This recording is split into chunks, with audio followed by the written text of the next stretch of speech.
Hello everyone, সকলকে দেবী competitive studies YouTube চ্যানেলে স্বাগত জানাই। আমরা যে লুসেন্ট অবজেক্টিভের সিরিজ চালু করেছি 75 ডেজ টার্গেট, 75 দিনের মধ্যে আমরা objective general knowledge of Lucent যে বইটি আছে সেটা সম্পূর্ণ শেষ করার টার্গেট নিয়েছি, প্রথম প্রশ্ন টু লাস্ট প্রশ্ন। আজ আমাদের পঞ্চমতম ক্লাস, আর 1 থেকে 4 পর্যন্ত ক্লাস আমার অলরেডি হয়ে গেছে। তোমরা চাইলে চেক আউট করতে পারো, ডিসক্রিপশন বক্সে সব লিঙ্ক দেওয়া থাকবে।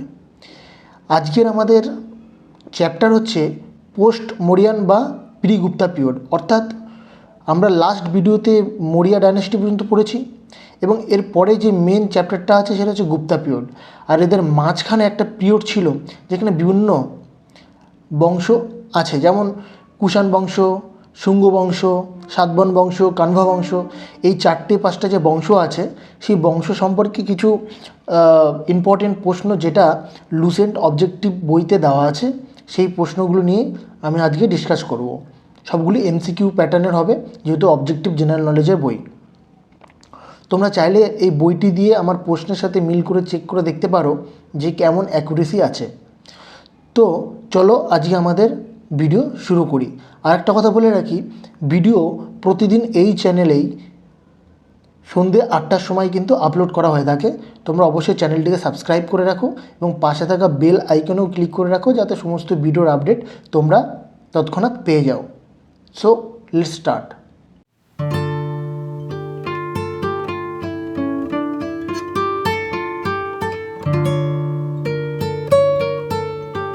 সো পোস্ট মৌরিয়ান বা প্রি গুপ্তা পিরিয়ডের, যেটা 185 খ্রিস্টপূর্বাব্দ থেকে 319 খ্রিস্টাব্দ পর্যন্ত বিস্তৃত ছিল, তার প্রথম প্রশ্ন হচ্ছে 1 নম্বর প্রশ্ন, নিচের কাদের দ্বারা ভারতীয় থিয়েটারে যবনিকা বা পর্দা চালু হয়েছিল? তাহলে কাদের দ্বারা ভারতীয় থিয়েটারে যবনিকা বা পর্দা চালু হয়েছিল? এর সঠিক উত্তর কী হবে? সঠিক উত্তর হচ্ছে গ্রিকদের দ্বারা। ভেরি ভেরি ইম্পর্টেন্ট প্রশ্ন যে কাদের দ্বারা ভারতীয় থিয়েটারে পর্দা চালু হয়েছিল, সেটা হচ্ছে গ্রিকদের দ্বারা। নেক্সট 2 নম্বর প্রশ্ন হচ্ছে, কে শক যুগ শুরু করেছিলেন যা এখনও ভারত সরকার ব্যবহার করে? শক যুগ বা বলা যেতে পারে শক ক্যালেন্ডার চালু করেছিল যেটা এখনও ভারত সরকার ব্যবহার করছে। এর সঠিক উত্তর কী হবে? সঠিক উত্তর হচ্ছে কনিষ্ক। ঠিক আছে, নেক্সট প্রশ্ন হচ্ছে 3 নম্বর প্রশ্ন, ভারতে প্রথম স্বর্ণমুদ্রা জারি করা রাজা কে ছিলেন? অর্থাৎ ভারতে প্রথম স্বর্ণমুদ্রা জারি করেছিলেন কোন রাজা? অপশন এ মৌর্যরা, অপশন বি ইন্দো গ্রিকরা, অপশন সি গুপ্তারা, অপশন ডি কুষাণরা। সো সঠিক উত্তর হবে অপশন বি ইন্দো গ্রিকরা কিন্তু প্রথম ভারতে স্বর্ণমুদ্রা চালু করেছিল। আর একটা কথা বলে রাখি, এই ভিডিওর যে পিডিএফটা আছে সেই পিডিএফটা সংগ্রহ করতে হলে ডেসক্রিপশনে দেওয়া যে টেলিগ্রাম লিঙ্ক আছে সেই টেলিগ্রাম চ্যানেলে গিয়ে অবশ্যই তোমরা জয়েন হয়ে যেও এবং সেখানে সমস্ত পিডিএফ আপলোড করে দেওয়া হয়। তোমরা সেখান থেকে সেই পিডিএফগুলো সংগ্রহ করতে পারো সম্পূর্ণ বাংলাতে এবং তোমরা নিজেরা সেটা রিভাইজ করতে পারো। তো নেক্সট প্রশ্ন 4 নম্বর প্রশ্ন হচ্ছে, কনিষ্কের সময়কালের বা কনিষ্কের সমসাময়িকদের মধ্যে কারা ছিলেন? নিচে 4টি অপশন দেওয়া আছে এবং প্রত্যেকটি অপশানে 3 জনের করে নাম দেওয়া আছে। তো এদের মধ্যে কারা কনিষ্কের সমসাময়িক ছিলেন? অপশন এতে বলছে নাগার্জুন, অশ্বঘোষ, বসুমিত্র। অপশন বিতে বলছে কামবন, বনভট্ট, অশ্বঘোষ। অপশন সিতে বলছে অশ্বঘোষ, কালিদাস, বানভট্ট এবং অপশন ডিতে বলছে কালিদাস, কামবান এবং বসুমিত্র। সঠিক উত্তর কী হবে? সঠিক উত্তর হচ্ছে অপশন এ নাগার্জুন, অশ্বঘোষ এবং বসুমিত্র কিন্তু এই কনিষ্কের সমসাময়িক ছিলেন। কনিষ্কের সময় যে বুদ্ধ পরিষদ বা বুদ্ধিস্ট কাউন্সিলিং হয়েছিল তখন কিন্তু এই বসুমিত্র কিন্তু তার সভাপতিত্ব করেছিল। নেক্সট প্রশ্ন হচ্ছে 5 নম্বর প্রশ্ন, কুষাণ যুগে সবচেয়ে বেশি উন্নত হয়েছিল যে ক্ষেত্রে? তাহলে কুষাণ পিরিয়ডে বা কুষাণ যুগে যে ক্ষেত্র বা যে শাখায় সবচেয়ে বেশি উন্নত হয়েছিল, অপশন এ ধর্ম, অপশন বি শিল্প, অপশন সি সাহিত্য, অপশন ডি স্থাপত্য। তাহলে কোন ক্ষেত্রে সবচেয়ে বেশি ডেভেলপমেন্ট বা উন্নয়ন হয়েছিল? সেটা হচ্ছে স্থাপত্য। স্থাপত্য ক্ষেত্রে কিন্তু সবচেয়ে বেশি উন্নয়ন হয়েছিল কুষাণ যুগে। নেক্সট প্রশ্ন 6 নম্বর প্রশ্ন হচ্ছে, কনিষ্কের রাজধানী কী ছিল? কনিষ্কের রাজধানী কী ছিল? অপশন হচ্ছে option A Purushapur, option B Mathura, C Takshashila এবং ডি ছিল পুরুষপুর। তাহলে কনিষ্কের ডি ছিল পাটলিপুত্র। তাহলে সঠিক উত্তর কী হবে? সঠিক উত্তর হচ্ছে অপশন এ পুরুষপুর ছিল কনিষ্কের রাজধানী। ভেরি ভেরি ইম্পর্টেন্ট, এই প্রশ্ন কিন্তু অনেকবার পরীক্ষায় এসে গেছে। ঠিক আছে, 7 নম্বর প্রশ্ন হচ্ছে, কথিত আছে সেন্ট টমাস বা সেন্ট থমাস ভারতে এসেছিলেন খ্রিস্ট ধর্ম প্রচারের জন্য? কাদের সময়কালে এসেছিলেন? ভেরি ভেরি ইম্পর্টেন্ট প্রশ্ন। ঠিক আছে, সেন্ট থমাস ভারতে এসেছিলেন খ্রিস্ট ধর্ম প্রচারের জন্য। তিনি সেন্ট থমাস কাদের সময়কালে ভারতে এসেছিলেন? অপশন এ সেঙ্গুপত্তন বা চেরা, বি অপশন হচ্ছে কারিকাল বা চোলদের সময়, সি অপশন হচ্ছে নেন্দুজেলিয়ান বা পাণ্ড্যদের সময়, আর অপশন ডি হচ্ছে গোন্ডা ফার্নিস বা পার্থিয়ানদের সময়। সঠিক উত্তর কী হবে? সেন্ট থমাস ভারতে কখন এসেছিল? সঠিক উত্তর হচ্ছে গোন্ডা ফার্নিস বা পার্থিয়ানদের সময় কিন্তু সেন্ট থমাস ভারতে এসেছিলেন। কাদের সময়? পার্থিয়ানদের সময়। 8 নম্বর প্রশ্ন হচ্ছে শক যুগ কে শুরু করেন এবং কখন শুরু করেন? শক এরা কে শুরু করেন এবং কখন শুরু করেন? অপশন এ 58 খ্রিস্টপূর্বাব্দে শুরু হয়েছিল এবং শুরু করেছিল কাদফিসেস। অপশন বি 58 খ্রিস্টপূর্বাব্দে চালু হয়েছিল, শুরু করেছিল বিক্রমাদিত্য। অপশন সি 78 খ্রিস্টাব্দে চালু হয়েছিল, শুরু করেছিল রুদ্রদামন ওয়ান। এবং অপশন ডি 78 খ্রিস্টাব্দে চালু হয়েছিল, শুরু করেছিল কনিষ্ক। সঠিক উত্তর কী হবে? তোমরা আশা করি আন্দাজ করতে পেরেছ। অপশন ডি 78 খ্রিস্টাব্দে 78 এডিতে চালু করেছিল। ঠিক আছে, কে চালু করেছে? কনিষ্ক, যাকে দ্বিতীয় অশোকও বলা হয়ে থাকে। নেক্সট প্রশ্ন হচ্ছে কোন বিখ্যাত দরবারের চিকিৎসক ছিলেন চরক? অর্থাৎ নিচের 4 জন রাজার নাম দেওয়া আছে, তাদের কার দরবারের চিকিৎসক ছিলেন Charaka? Okay, option A Harsha, option B Chandragupta Maurya, option C Ashoka, option D Kanishka. সঠিক উত্তর কী হবে? সঠিক উত্তর হচ্ছে অপশন ডি, চরক ছিলেন চিকিৎসক বা ফিজিশিয়ান। কনিষ্কের রাজসভাত বা কনিষ্কের দরবারের ফিজিশিয়ান বা চরক ছিলেন তোমার চিকিৎসক ছিলেন। 9 নম্বর গেল। 10 নম্বর প্রশ্ন হচ্ছে প্রাচীন ভারতের সাতবাহনদের রাজ্যে একটি জেলাকে কি বলা হতো? যে সাতবাহনদের যে রাজ্য ছিল সেই রাজ্যে একটি জেলাকে কি নামে অভিহিত করা হতো? সে তখনকার জেলাগুলিকে বলা হতো অপশন এ অহরা, অপশন বি কটকা, অপশন সি রাষ্ট্র, অপশন ডি বিহার। সঠিক উত্তর কী হবে? সঠিক উত্তর হচ্ছে অহরা বলা হতো। সাতবাহনদের রাজ্যের একটি জেলাকে অহরা বলা হয়ে থাকে। নেক্সট প্রশ্ন 11 নম্বর প্রশ্ন নিচের কোন স্থানে কনিষ্কের মস্তকবিহীন মূর্তি পাওয়া গিয়েছিল? কনিষ্কের মস্তকবিহীন মূর্তি কোথায় পাওয়া গেছিলো এর মধ্যে? সঠিক উত্তর কী হবে? সঠিক উত্তর হচ্ছে অপশন বি মথুরাতে কিন্তু কনিষ্কের মস্তকবিহীন মূর্তি পাওয়া গিয়েছিল। মনে রাখবে ভালো করে, এগুলো সবই ইম্পর্টেন্ট প্রশ্ন যে কোনো পরীক্ষার জন্য। 12 নম্বর প্রশ্ন গান্ধার স্কুল অফ আর্ট কার রাজত্বকালে বা কার রাজত্বের সাথে জড়িত? Option A Kanishka, option B Chandragupta, option C Harsha, option D Ashoka. সঠিক উত্তর কী হবে? সঠিক উত্তর হচ্ছে অপশন এ কনিষ্কের সঙ্গে কিন্তু বা কনিষ্কের রাজত্বের সঙ্গে জড়িত গান্ধার স্কুল অফ আর্ট। তোমরা চাইলে লুসেন্টের যে অবজেক্টিভ জেনারেল নলেজ বইটি আছে সেই বইটির একদম এই পোস্ট মৌরিয়া বা প্রি গুপ্তা পিরিয়ডটা যদি খুলে দেখো, যে যেমন প্রশ্ন আছে যত দাগ নম্বরে আছে সেরকমভাবে কিন্তু আমি ট্রান্সলেট করে পড়ানোর চেষ্টা করছি। একটা প্রশ্ন কিন্তু এদিক ওদিক হবে না। আশা করি তোমাদের ভালো লাগবে। 13 নম্বর প্রশ্ন হচ্ছে নিচের কোন রাজবংশ গান্ধার স্কুল অফ আর্টের সঙ্গে যুক্ত ছিল? একটু আগেই আমরা যে প্রশ্নটা দেখলাম, আগের প্রশ্নটা 12 নম্বর প্রশ্ন দেখেছিলাম, 12 নম্বর প্রশ্নটা দেখেছিলাম গান্ধার স্কুল অফ আর্ট কার রাজত্বের সঙ্গে জড়িত? দেখেছিলাম কনিষ্ক। এবার জিজ্ঞেস করেছে নিচের কোন রাজবংশ গান্ধার স্কুল আর্টের সঙ্গে জড়িত? আমরা আগেরটা দেখেছিলাম কনিষ্ক যুক্ত ছিল, এবার কনিষ্ক কোন রাজবংশের সঙ্গে যুক্ত ছিল? Option A Chalukya, option B Gupta, option C Kushan, option D Maurya. তাহলে সঠিক উত্তর কী হবে? কনিষ্ক কোন রাজবংশের সঙ্গে জড়িত ছিল? কুষাণ রাজবংশের সঙ্গে জড়িত ছিল।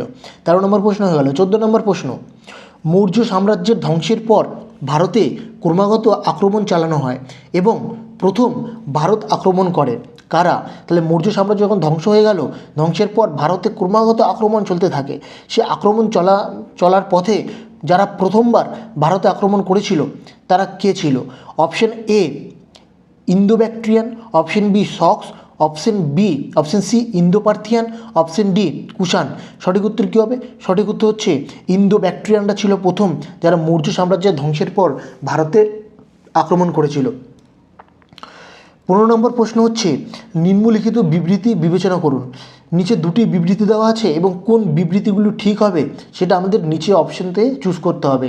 1 নম্বর বিবৃতিতে বলা হচ্ছে পেশোয়া উপত্যকার গারো ধূসর সৃষ্টে তৈরি গান্ধার শিল্প সেরা ভাস্কর্যগুলির জন্য পরিচিত।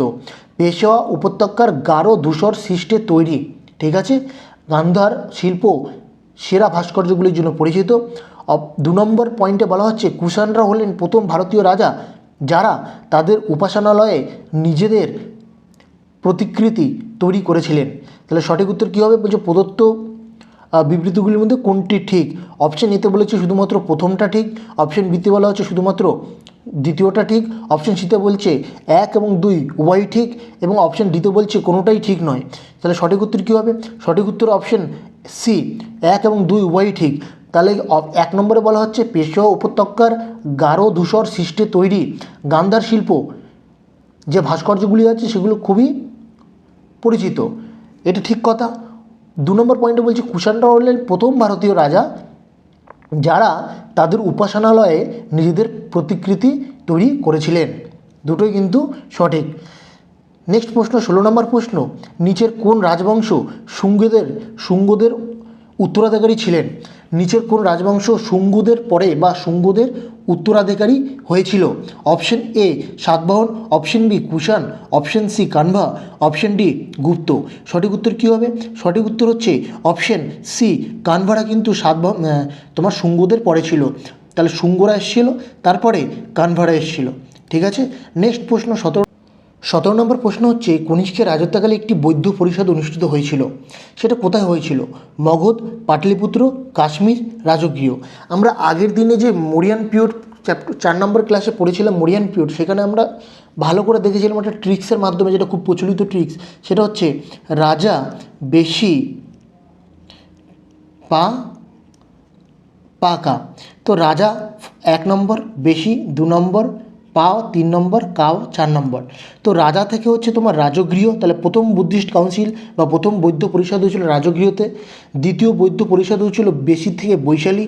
তৃতীয় বৌদ্ধ পরিষদ হয়েছিল পা থেকে পাটালিপুত্র। আর চতুর্থ বৌদ্ধ পরিষদ হয়েছিল কা থেকে কাশ্মীর। আর মনে রাখতে হবে যে কনিষ্কের সময় কিন্তু চতুর্থ বুদ্ধিস্ট কাউন্সিল হয়েছিল, তাহলে সেটা কোথায় হয়েছিল? কাশ্মীরে হয়েছিল। তাহলে সঠিক উত্তর কী হবে? Option C Kashmir. 18 নম্বর প্রশ্ন হচ্ছে কোন চীনা জেনারেল কনিষ্ককে দলত্যাগ করেছিলেন? কোন চীনা জেনারেল কনিষ্ককে দলত্যাগ করেছিলেন? Option A Pan Chao, option B Pan Yang, option C Chi Huangti, option D Ho Ti. সঠিক উত্তর কী হবে? সঠিক উত্তর অপশন এ পেন চাও কিন্তু কনিষ্ককে দলত্যাগ করেছিলেন। চীনা জেনারেল পেন চাও কনিষ্ককে দলত্যাগ করেছিলেন। নেক্সট প্রশ্ন 19 নম্বর প্রশ্ন হচ্ছে নিচের কে কনিষ্কের দরবারে অলঙ্কৃত হয়নি? নিচের কে কনিষ্কের দরবারে অলঙ্কৃত হয়নি? অপশন এ অশ্বঘোষ, option B Parshva, option C Vasumitra, option D Vishakha Datta. আমরা আগেই দেখেছি অশ্বঘোষ বসুমিত্র কিন্তু দুজনেই কনিষ্কের দরবারে ছিলেন। তো সঠিক উত্তর কী হবে? সঠিক উত্তর হচ্ছে অপশন ডি, বিশাখা দত্ত কিন্তু কনিষ্কের দরবারে ছিলেন না। 20 নম্বর প্রশ্ন হচ্ছে সাতবাহনদের রাজধানী কোথায় অবস্থিত? সাতবাহনদের রাজধানী কোথায় অবস্থিত? Option A Amaravati, option B Paithan, option C Naldurg, option D Durg. সঠিক উত্তর কী হবে? সাতবাহনদের রাজধানী অবস্থিত ছিল পৈঠানে, অপশন বি হচ্ছে সঠিক উত্তর। নেক্সট প্রশ্ন 21 নম্বর প্রশ্ন হচ্ছে নিম্নলিখিত শাসকদের মধ্যে কাকে বর্ণ ব্যবস্থার রক্ষক হিসাবে উল্লেখ করা হয়েছে? বর্ণ ব্যবস্থার রক্ষক হিসাবে কাকে উল্লেখ করা হয়েছে নিচের এই 4টে অপশনের মধ্যে? Option A Pushyamitra Singh, option B Kharavela, option C Gautamiputra Satakarni এবং অপশন ডি বাসুদেব। সঠিক উত্তর কী হবে? সঠিক উত্তর হচ্ছে খারবেলকে বর্ণ ব্যবস্থার রক্ষক হিসাবে উল্লেখ করা হয়ে থাকে। 22 নম্বর প্রশ্ন হচ্ছে ভারতীয় ও গ্রিক বৈশিষ্ট্যের সমন্বয়ে যে শিল্পশৈলীকে ভারতীয় ও গ্রিক বৈশিষ্ট্যের সমন্বয়ে যে শিল্পশৈলী গড়ে উঠেছিল তাকে কি বলা হয়? ভারতীয় ও গ্রিক বৈশিষ্ট্যের সমন্বয়ে। অপশন এ শিখর, option B Vesara, option C Gandhara, option D Nagara. সঠিক উত্তর কী হবে? সঠিক উত্তর হচ্ছে গান্ধার। তাহলে মনে রাখতে হবে গান্ধার শিল্পটা কিন্তু ভারতীয় এবং গ্রিকদের বৈশিষ্ট্যের সমন্বয়ে গড়ে উঠেছিল। 23 নম্বর প্রশ্ন হচ্ছে বিন্দু অধিপতি কাকে ডাকা হয়, অর্থাৎ বিন্দু অধিপতি বলে কাকে অভিহিত করা হয়? Option A Simuka, option B Gautamiputra Satakarni, option C Ashoka, option D Chandragupta Maurya. তাহলে সঠিক উত্তর কী হবে? সঠিক উত্তর হচ্ছে অপশন বি, গৌতমীপুত্র সাতকর্ণীকে বিন্দু অধিপতি বলে অভিহিত করা হয় বা ডাকা হয়ে থাকে। 24 নম্বর প্রশ্ন হচ্ছে কোন সালে শকাব্দ বা শক সম্বত শুরু হয়? শক এরা কবে চালু হয়? আমরা প্রথমের দিকেই প্রশ্ন পড়েছি। অপশন এ 78 খ্রিস্টপূর্বাব্দে বা 78 AD, option B 58 BC, option C 273 BC, option D 420 AD. সঠিক উত্তর কী হবে? সঠিক উত্তর হচ্ছে 78 এডিতে কিন্তু শকাব্দ চালু হয়েছিল। নেক্সট প্রশ্ন 25 নম্বর প্রশ্ন হচ্ছে মথুরা স্কুল অফ আর্ট কবে বিকাশ লাভ করে? আমরা দেখেছি যে গান্ধার স্কুল অফ আর্ট বিকাশ লাভ করেছিল কুষাণ যুগে বা কনিষ্কের সময়ে। তাহলে মথুরা স্কুল অফ আর্ট কবে বিকাশ লাভ করে? অপশন এ শুঙ্গ সময়কাল, অপশন বি সাতবাহন সময়কাল, অপশন সি সুবা সময়কাল, অপশন ডি কুষাণ যুগে। সঠিক উত্তর কী হবে? সঠিক উত্তর হচ্ছে কুষাণ যুগ। তাহলে কুষাণ যুগে কিন্তু মথুরা স্কুল অফ বিকাশ লাভ করেছিল, আবার কুষাণ যুগেই কিন্তু গান্ধার স্কুল অফ আর্ট কিন্তু বিকাশ লাভ করেছিল। তাহলে সঠিক উত্তর কুষাণ যুগ, অপশন ডি। নেক্সট প্রশ্ন 26 নম্বর প্রশ্ন হচ্ছে সামরিক গভর্নরশিপের প্রথা প্রথম ভারতে চালু করেছিল বা কারা চালু করেছিলেন সামরিক গভর্নরশিপের প্রথা? সঠিক উত্তর কী হবে? Option A Greek, option B Sakas, option C পার্থিয়ানরা, অপশন ডি মুঘলরা। তাহলে সঠিক উত্তর হচ্ছে অপশন এ গ্রিকরা কিন্তু সামরিক গভর্নরশিপের প্রথা প্রথম ভারতে চালু করেছিলেন। 27 নম্বর প্রশ্ন হচ্ছে কাশ্মীরে কনিষ্কের রাজত্বকালে অনুষ্ঠিত বৌদ্ধ পরিষদের সভাপতিত্ব করেন নিচের মধ্যে কে? কাশ্মীরে যে কনিষ্কের চতুর্থ বৌদ্ধ পরিষদ হয়েছিল, option A Parshva, option B Nagarjuna, option C Shudraka, option D Vasumitra. সঠিক উত্তর কী হবে? আমি প্রথমেই বলেছিলাম অপশন ডি বসুমিত্র হচ্ছে সঠিক উত্তর। নেক্সট প্রশ্ন 28 নম্বর প্রশ্ন হচ্ছে প্রাচীন ভারতে আক্রমণকারীদের উল্লেখ করে নিচের কোনটি সঠিক কালাক্রমিক ক্রম?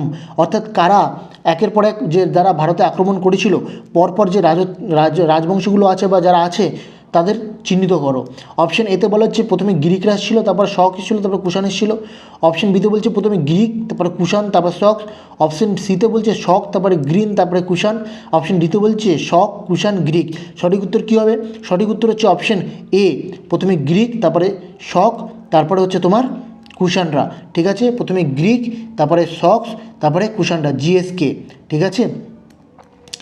সো লাস্ট প্রশ্ন হচ্ছে তোমার প্রাচীন ভারতের গিল্ডগুলি মানে শ্রেণী, প্রাচীন ভারতের গিল্ডগুলি মানে শ্রেণী উল্লেখ করে যেগুলি দেশের অর্থনীতিতে অত্যন্ত গুরুত্বপূর্ণ ভূমিকা পালন করেছিল নিম্নলিখিতগুলির মধ্যে কোনটি সঠিক সেটা আমাকে দেখতে হবে।